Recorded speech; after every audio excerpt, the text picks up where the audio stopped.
Polda Bali mengamankan 3 kg narkoba jenis baru AB Fubinaka yang diedarkan di kawasan wisata Kuta dan Seminyak.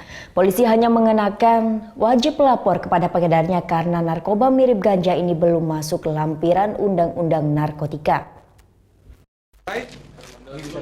Petugas Direktorat Reserse Narkoba Polda Bali mengamankan 3 kg narkoba jenis baru AB Fubinaka dari seorang berinisial HK di rumah kosnya Jalan Taman, Pancing Denpasar, Jumat lalu.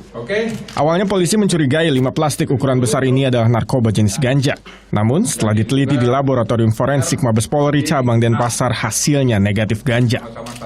Dari hasil pemeriksaan polisi, batangan daun glukosa ini termasuk dalam 36 narkoba jenis baru yang belum terdaftar di lampiran Undang-Undang Narkotika dan Peraturan Menteri Kesehatan Nomor 13 Tahun 2014 tentang penggolongan narkotika.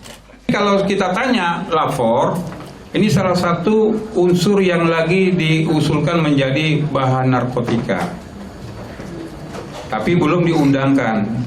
Nah, daripada kita menahan orang tidak salah, lebih baik kita pulangkan, wajib lapor, dan barang ini kita amankan dulu.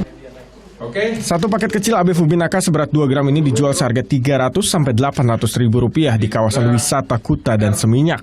Efek AB Fubinaka ini seperti obat penenang dan pengguna bisa lebih fokus bekerja setelah mengkonsumsinya.